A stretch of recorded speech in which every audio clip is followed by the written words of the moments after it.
BTC price నేను video చేస్తుంటా ఆయనకి 62,996 లో ట్రేడ్ అవుతుంది. సో ఈ డైలీ క్యాండిల్ చార్ట్. సో మనకి ఫస్ట్ రెసిస్టెన్స్ లెవెల్ వచ్చేసి 66,500 అలా ఉంది. సో మనకి సపోర్ట్ వచ్చేసి 61,000 అలా ఉంది సపోర్ట్ లెవెల్. దాని తర్వాత మేజర్ సపోర్ట్ లెవెల్ వచ్చేసి 58,000 అనమాట.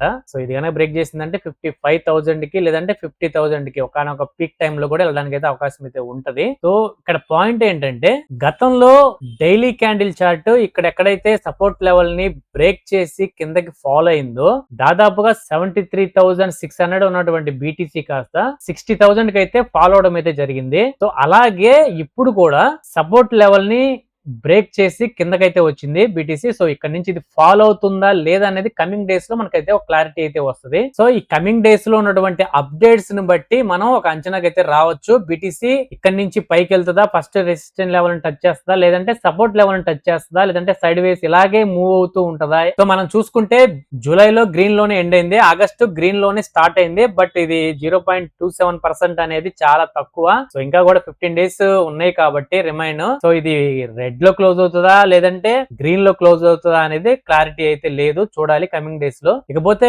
Bit coin exchange liquidation map కనుక చూసుకుంటే లిక్విడిటీ అంతా కూడా పైకే ఉంది. ఒకవేళ కనుక బీటీసీ కనుక ఇక్కడ నుంచి 66,000 అబోవ్ కనుక ట్రేడ్ అయిందంటే దాదాపుగా $5 బిలియన్ వర్త్ ఆఫ్ యూఎస్డిటీ అయితే యూజర్స్ దగ్గర నుంచి లిక్విడేట్ అవడానికి అయితే అవకాశం ఉంటుంది. ఈ డబ్బంతా కూడా ఎక్స్చేంజ్ లకి అయితే వెళ్ళిపోద్ది అనమాట. సో అదే కనుక బీటీసీ కనుక 62,000 కనుక డంప్ అయిందంటే ఒక $1,000 కనుక ఇక్కడ నుంచి కిందకు వచ్చిందంటే దాదాపుగా $1.27 బిలియన్ అయితే లిక్విడేట్ అయిపోతారు. సో మాక్సిమం లిక్విడిటీ అనేది పైకే ఉంది కాబట్టి టేబుల్ గా ఉండాలి, లేదంటే ఇక్కడ నుంచి బీటీసీ కొంచెం చిన్నగా పైకి అయితే మూవ్ అయితే అవుతుందని నేనైతే అనుకుంటున్నాను కమింగ్ వీక్ లో. ఇక ఈటీఎఫ్ చూసుకుంటే నిన్న ఫ్రైడే రోజు దాదాపుగా $56 మిలియన్ అవుట్ఫ్లోస్ అయితే బయటకు వెళ్ళాయి. మాక్సిమం ఈ వీక్ అంతా కూడా అవుట్ఫ్లోస్ ఎక్కువ వెళ్ళిపోయాయి అనమాట.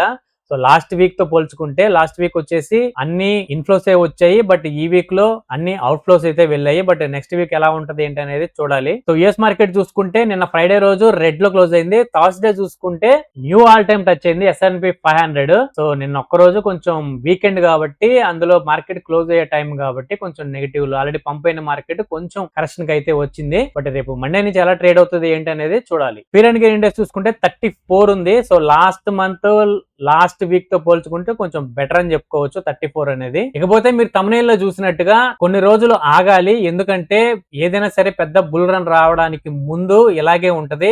బేర్ మార్కెట్ లాంటి అట్మాస్ఫియర్ ఉంటది అనమాట. సో ఎందుకంటే నేను 2020 నుంచి కూడా ఈ మార్కెట్ ని అబ్జర్వ్ చేస్తున్నాను. ఎప్పుడైనా సరే ఒక బుల్ మార్కెట్ రావాలి, లేదంటే ఒక బీటీసీలో ఒక పంపు రావాలంటే దానికి ముందు ఖచ్చితంగా డంప్ అనేది ఉంటుంది, ఒక ఫీర్ అయితే ఉంటది అనమాట. యాక్చువల్ గా గతంలో ఉన్నటువంటి బుల్ రన్ బేర్ మార్కెట్ కనుక మనం చూసుకున్నామంటే ఫస్ట్ ఆఫ్ ఆల్ బీటీసీలోకి ఇన్ఫ్లోస్ వస్తాయి, ఆ తర్వాత ఇథీరియం లోకి, ఆ తర్వాత ఆర్ట్స్ లోకి, ఆ తర్వాత మీమ్ కాయిన్స్ లోకి, వాటిలోకి అయితే అమౌంట్ అనేది రొటేట్ అవుతుంది. బట్ ఇప్పుడున్నటువంటి బుల్ రన్ వచ్చేసి క్లారిటీ యాక్ట్ బిల్ అంటే మార్కెట్ ని క్రిప్టో కరెన్సీని రెగ్యులేట్ చేయటం వల్ల, అదే విధంగా స్టాక్స్ ని యుఎస్ లో ఉన్నటువంటి పెద్ద కంపెనీస్ యొక్క స్టాక్స్ ని టోకనైజేషన్ చేయటం వల్ల, అదే విధంగా స్టేబుల్ కాయిన్ అడాప్షన్, అలాగే ఏ ఏజెంట్స్ ఇవన్నీ కలగలిపినటువంటి బుల్ రన్ అయితే మనం చూడబోతున్నాం అనమాట కమింగ్ డేస్ లో. సో దానికి దీనికి డిఫరెన్స్ ఏంటనేది ఈ వీడియోలో నేను మీకు కంప్లీట్ గా ఎక్స్ప్లెయిన్ అయితే చేస్తాను. సో దాన్ని బట్టి మీకు క్లారిటీ అయితే వస్తుంది అనమాట. సో ఫస్ట్ చూసుకుంటే clarity act bill. So clarity act bill అనేది పాస్ అవ్వాలి అమెరికాలో, ఎందుకంటే అమెరికాలో పాస్ అయితే అన్ని కంట్రీస్ కూడా దాన్ని ఫాలో అవుతాయి. సో ఈ క్రిప్టో కరెన్సీ అనేది ఒక రెగ్యులేట్ చేయబడినటువంటి ఒక వ్యవస్థ లాగా ఉండాలి. అప్పుడు మాత్రమే ఎవరైనా సరే ఇన్వెస్ట్మెంట్ పెట్టడానికి అయితే ముందుకు వస్తారు. సో మన క్రిప్టో హోల్డర్స్ కూడా ఫస్ట్ నుంచి ఉన్న వాళ్ళు కూడా ఎక్స్పెక్ట్ చేసింది అదే, క్రిప్టో కరెన్సీ అనేది రెగ్యులేట్ చేయాలి, అన్ని దేశాలు కూడా క్రిప్టో కరెన్సీని యాక్సెప్ట్ చేయాలి అని చెప్పేసి మనం ఫస్ట్ నుంచి కోరుకుంటున్నాం. సో ఇప్పుడు జరుగుతున్నది కూడా అదే అన్నమాట. సో అందుకనే చెప్పేసి ఏదైనా సరే ఒక లీగల్ ఫ్రేమ్ వర్క్ ఉన్నటువంటి అసెట్స్ లోకి ఎవరైనా సరే పెట్టుబడి అనేది ధైర్యంగా పెట్టగలరు. So next month September 15th crypto act bill అనేది సెనెట్ ముందుకైతే రాబోతా ఉంది. సో అక్కడ పాస్ అవుతుందా లేదా అనేది చూడాలి, ఎందుకంటే ఆల్రెడీ ట్రంప్ గారి దగ్గర అయితే రిపబ్లికన్స్ దగ్గర 52 ఓట్లు అయితే ఉన్నాయి. సో ఇంకా డైరెక్ట్ ఓటింగ్ వెళ్ళడానికి కూడా ఓటింగ్ ఉంటది కాబట్టి, సో ఆ ఓటింగ్ వచ్చేసి 60 ఓట్లు అయితే కావాలి. సో మిగతా 8 గాని 10 గాని ఓట్లు డెమోక్రాట్స్ నుంచి రావాలి కాబట్టి ఇన్ని రోజులు డిలే అయితే వచ్చింది ఈ బిల్ అనేది. సో 15th కి అయితే ఖచ్చితంగా షెడ్యూల్ అయితే చేశారు. సో చూసుకుంటే మీరు ఫస్ట్ ఇంట్రొడ్యూస్ అయింది, తర్వాత బ్యాంకింగ్ కమిటీ ముందు, హౌసింగ్ కమిటీ ముందు పాస్ అయితే అయింది. నెక్స్ట్ వచ్చేసి సెనెట్ లో పాస్ అవ్వాలి.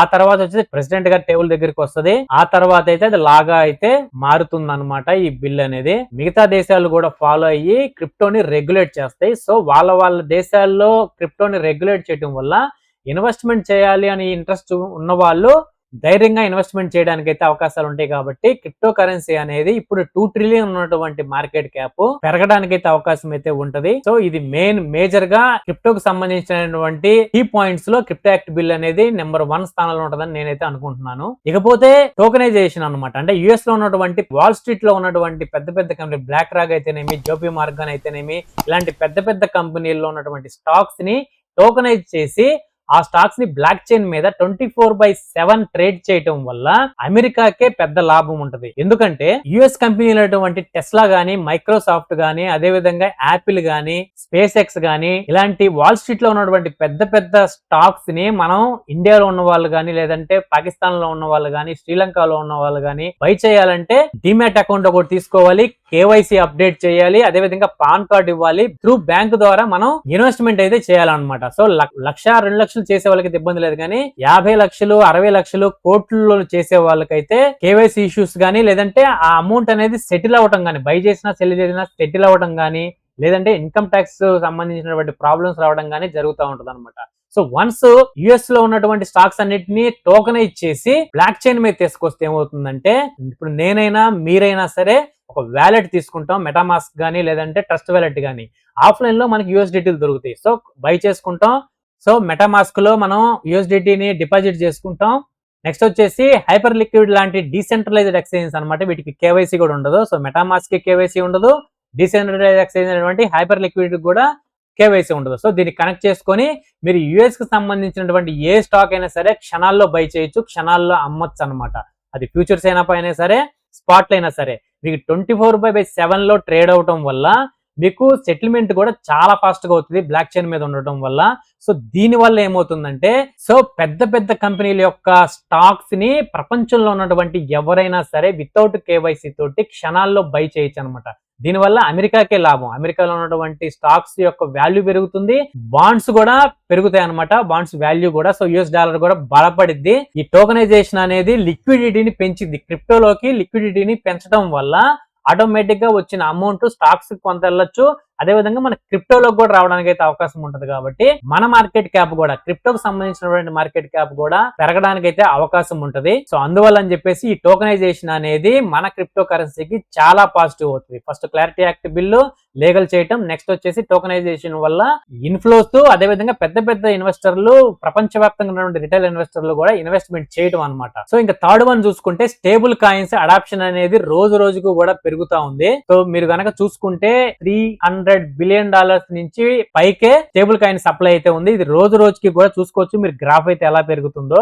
నార్మల్ కరెన్సీ నుంచి స్టేబుల్ కాయిన్స్ లోకి అయితే అమౌంట్ అనేది కన్వర్ట్ అవుతుంది. సో వన్స్ స్టేబుల్ కాయిన్స్ లోకి వచ్చిన అమౌంట్ స్టాక్స్ లోకి వెళ్ళొచ్చు, టోకెనైజేషన్ చేయటం వల్ల క్రిప్టోలోకి రావచ్చు. సో రెండిట్లోకి దేంట్లోకి వచ్చినా కూడా స్టాక్స్ యొక్క వాల్యూ అయితే పెరుగుతుంది. క్రిప్టోలోకి వస్తే మాత్రం క్రిప్టో కరెన్సీ యొక్క వాల్యూ అయితే పెరుగుతుంది. నేను అనుకోవటం 2 ట్రిలియన్ ఉన్నటువంటి మార్కెట్ క్యాప్ ఖచ్చితంగా 10 ట్రిలియన్ అబోవ్ ఉంటుందని నేనైతే ఎక్స్పెక్ట్ చేస్తున్నాను కమింగ్ డేస్ లో. బట్ అది రేపు అవుతుందా, లేదంటే నెక్స్ట్ ఇయర్ అవుతుందా, 2030లో అవుతుందా అనేది అయితే చూడాలి. ఇకపోతే ఏఏ ఏజెంట్స్, మీరు చాలా మంది వినే ఉంటారు, ఏఏ ఏజెంట్స్ చాలా వర్క్స్ అయితే చేసి పెడుతున్నాయి అనమాట యూజర్స్ కి. సో ఆ ఏఏ ఏజెంట్లు చేసేటువంటి వర్క్ కి పేమెంట్లు మాత్రం యూఎస్డిటీలు, యూఎస్డిసిల్ లోనే జరుగుతుంటది. కాబట్టి సో స్టేబుల్ కాయిన్స్ అడాప్షన్ అనేది పెరగటం వల్ల ఈ ఏఏ ఏజెంట్స్ యొక్క ట్రాన్సాక్షన్ కూడా పెరుగుతా ఉన్నాయి. సో ఓవరాల్ గా చూసుకుంటే దాదాపుగా $1 బిలియన్ వర్త్ ఆఫ్ యూఎస్డిటీలు అయితే ట్రాన్సాక్షన్ జరుగుతున్నాయి అని చెప్పేసి ఒక అంచనా అయితే ఉంది ఏ ఏజెంట్ల రూపంలో. ఇకపోతే నెక్స్ట్ వీక్ ట్రంప్ గారు వెనస్డే రోజు వైట్ హౌస్ లో చాలా మంది క్రిప్టోకి సంబంధించిన సీఈఓలతో ఒక మీటింగ్ అయితే ఏర్పాటు చేశారని చెప్పేసి ఒక న్యూస్ అయితే బయటకు వచ్చింది. దీంట్లో కాయిన్ బేస్ సంబంధించినటువంటి సీఈఓ, రిపుల్ సీఈఓ, అలాగే బ్లాక్ రాక్ సీఈఓ, ఇలాంటి పెద్ద పెద్ద సీఈఓలు అయితే అటెండ్ అవుతున్నారని చెప్పేసి న్యూస్ అయితే బయటకు వస్తుంది. సో ఇది clarity act bill next month ఉంది కాబట్టి సెనెట్ ముందు. సో దానికి ముందు ట్రంప్ గారు ఏం మాట్లాడతారు ఏంటి, ఈ మీటింగ్ లో అవుట్పుట్ ఏమొస్తుంది అన్నది గమనించాల్సిన విషయం. నెక్స్ట్ వీక్ అయితే వెనస్డే జరగబోతుంది. ఇకపోతే ఫెడ్ కి సంబంధించినటువంటి అప్డేట్స్ చూసుకుంటే మనకి సిపిఐ డేటా గానీ పిపిఐ డేటా గానీ చాలా పాజిటివ్ గా వచ్చింది. ఇన్ఫ్లేషన్ తగ్గుతుందని చెప్పేసి ఒక న్యూస్ అయితే బయట తిరుగుతా ఉంది.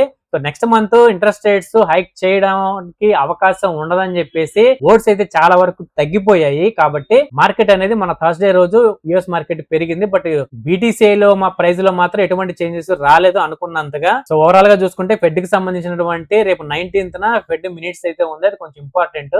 నెక్స్ట్ మంత్ 15-16 తారీఖుల్లో ఫెడ్ మీటింగ్ అయితే ఉంటది.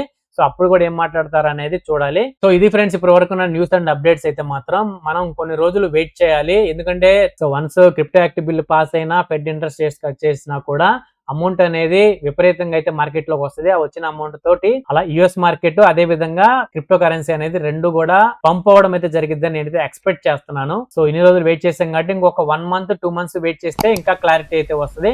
చూద్దాం ఏం జరిగిద్ది ఏంటి అనేది. సో వన్స్ ఇవన్నీ కూడా అనుకున్నట్టు జరిగితే నేను ఏ కాయిన్స్ లో ఇన్వెస్ట్మెంట్ చేస్తే బెటర్ అనేది అయితే ఒక వీడియో అయితే చేస్తాను. సో మీరు కనుక మన ఛానల్ ఫస్ట్ టైం చూస్తుంటే మాత్రం సబ్స్క్రైబ్ చేసుకోండి, లైక్ చేయండి, షేర్ చేయండి.